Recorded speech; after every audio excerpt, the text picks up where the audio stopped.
Have you ever wondered what it would be like to enter the dream world and just mess around in people's dreams and, maybe create nightmares for them and things like that? Well, today you're in luck because we're going to take a look at a game called Lucidity. Now, Lucidity is a game that can be played with 1 to 4 players, so it can be played solo. And in Lucidity, you take on the role of a dreamer. And as a dreamer, you have the power to enter dreams. And while you're in these dreams, you can control dreams and nightmares in order to gain power from them. But there's a catch to this. If you get too greedy, if you try too hard, you may end up turning into a nightmare yourself. If you turn into a nightmare, then all bets are off for you. You now have to be against all of the other dreamers that are playing and be the first to either gain all of the power that you need or to turn the rest of them into nightmares as well. So for this video, I just wanted to kind of give you a quick overview of Lucidity, and I wanted to show you a quick multiplayer and single player setup. This is a game that's very easy to pick up. It's very easy to play. The rules are very easy to understand, and it is a lot of fun to just play as a quick game. It'll only take about 20 to 30 minutes, depending on the speed of each of your players. If you have one of those people playing with you who takes a little longer on each turn, it might take you a little longer. But this should only take about 20 to 30 minutes. So it's a nice short game if you want something quick to play. So for now, let's get on into these setups and I'll show you what you're looking at. So when you open your box of Lucidity, this is going to be literally everything that comes in your box. You have your rule book here, which is, not super long, and it has some cool art on the back. The art for this is actually really cool. I will show you later on some of these other things, they do have some slightly different art than the, slightly creepy, maybe a little scary little illustration there. But the rulebook is very nice. It's nice and small and contained. Most of the rules in here are written really well. I know with Kingswood I pointed out that it was written really well and it was really easy to understand. And there's very little in this rulebook that you won't be able to understand. There's a couple that you kind of have to read a couple of times over in order to fully get what's going on, but that can sometimes happen. It is, for the most part, this is very easy to understand. The rulebook is written pretty well. So, the next thing you're going to have this bag. Now this bag is your dice bag. All of your dice are going to go into this, and your dice, which I have over here in my dice tray, come in 4 different colors. And there are 20 of each of these. You'll notice that there's a little chunk missing out of the corner here. That would be because I was playing by myself once. I dropped one of the dice and it hit my foot and it shot off somewhere in this room, and I have yet to be able to find it. But it's here somewhere. And eventually I will find it once we, get around to cleaning this room again. So, each of these colors of dice has slightly different faces on it. So, on these cards here, you're going to have on one side is going to show you what you can do on your turn. It's going to give you your turn order as a dreamer and your turn order as a nightmare if you turn into a nightmare. Then on the back of this, it's going to show you what faces are on each die. So the blue dice, which are the dreams of the depths, are going to have 3 eyeball symbols, which are shadow symbols. Those are the shadows of the depths. And they're going to have 2 1 power symbols. And those are the good things. That's what you want in order to win the game. And you're going to have 1 exhaust symbol on there. The Dreams of Envy, which are the green dice, are going to have 2 shadows of envy, 3 single power symbols, and 1 exhaust. And then the Dreams of Imprisonment, which is the yellow dice, are going to have 2 shadows of imprisonment. They're going to have 2 single power symbols, and then you're going to have 2 exhaust symbols on there. Now, the red ones, the Dreams of Primeval Fear, these are the most dangerous ones, but also the most rewarding. You're going to have 2 shadow symbols on there, Shadows of Primeval Fear, and you're going to have 1 single power and 1 2 power symbol on there. Then you're going to have an exhaust, and you're also going to have this hunt symbol on there, which I will explain once we get a little ways into this. So if you are ever confused about what each die, like if you want to know which die to keep when you're drawing your dice during the game, this is kind of, you'll probably have one of these cards, so just flip it over to the back and look at the back here, and you can choose which dice to keep in order to roll. So And then lastly, you're also going to have these little clear tokens here. And these clear tokens are your dream markers. And your dream markers are going to go onto your dreamer card.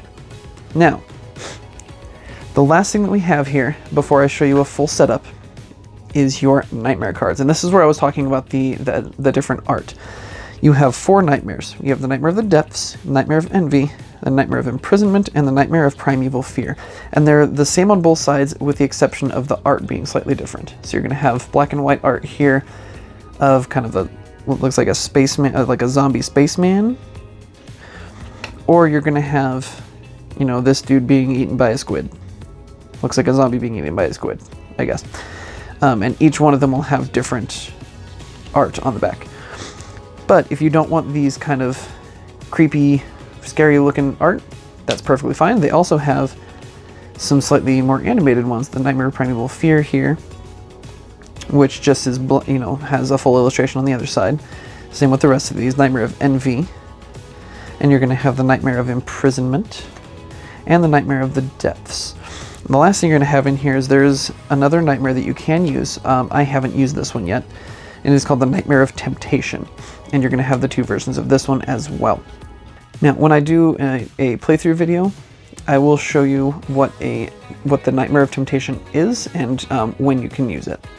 So, now we're going to walk through the setup for a multiplayer game and a solo game. So first, I'm going to show you what the setup for a multiplayer game looks like, which is similar to a solo game. There's only slight differences. So the first things first, we're going to take our dice bag and we're going to throw all of our dice back in here.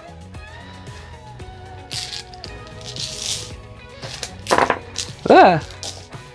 I'm going to put these over here. This worked a lot better in my head. Okay, so now that all of our dice are in this bag, we're going to shake it up real good to mix those all around. Okay, perfect. And you'll shuffle that periodically through the game for each of your turns as well, so you don't need to worry as much about shuffling a whole bunch right now.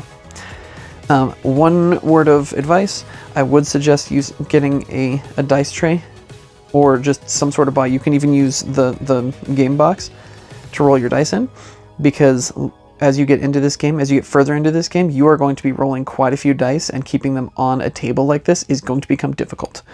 So I would suggest getting either a dice tray or just using the box to roll your dice in, or a box from another game, either way. So we're going to push this kind of up a little ways out of the way. So for a multiplayer game, you're going to take your Dreamer card.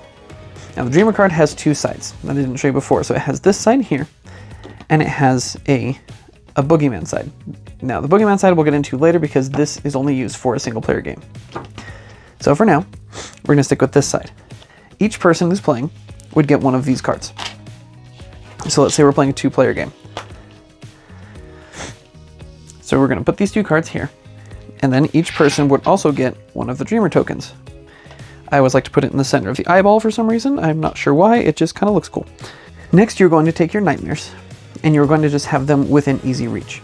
Now, with the Nightmare of Temptation, if you choose to use this one, which is completely up to you depending on which game you have, they just do slightly different things. The Nightmare of Temptation will replace either the Nightmare of Primeval Fear or the Nightmare of Envy. And you would put it on either its red or its green side, depending on which one you replace. So now you are literally, at this point, you're all set up, ready to go. Like you're done. So for a single player game, you're going to look at the back of these cards. And these are the Boogeyman. This is the Boogeyman variant. So you can do this one of 2 ways. You can either shuffle these up and then choose one at random to play against, or you can just choose one of them. I tend to choose one of them. I don't like playing against the Lord of the Depths. I have played a lot against the Lady of Primeval Fear, and I believe I've also played against the Lady of Envy quite a bit. Not so much the Lord of Imprisonment. So you're going to take, in this case, say the Lady of Primeval Fear. You're going to put her down. And then you're going to take any one of the other Dreamer cards and put that down. This functions exactly the same. The difference is this guy. So this, you're going to have a spooks row here. And you're going to have some special things. So you have a regular mode and a hard mode. Now what you're going to do, and I won't necessarily fill this whole thing up because that would take a little while, but you are going to draw a dice out of the bag. Sorry. You are going to draw dice out of the bag one at a time, and you are going to fill up these spooks rows from bottom to top. So it doesn't matter right or left, just from bottom to top. So you would take these out, and you would flip them to their shadow face, and you would fill up the spooks row like this until it was all the way filled up. Then you're going to take all of your nightmares, and the temptation you don't use in this one because it doesn't matter. And you're going to lay these out just somewhere in the, like, kind of in the center of the table. Overall, this is not a very complicated game. Especially when you're playing it by yourself, like, it's really easy to just kind of sit down, and the setup of this is really quick. I've actually taken this to work and played it on my lunch before, and was able to play like 2 or 3 games on an hour-long lunch. And so it goes pretty quick. The setup for the single player game is going to take a little longer because you have to fill up the spooks row, but that's not that big of a deal. Well, there you have it. That is the setup for a single player and a multiplayer game of Lucidity.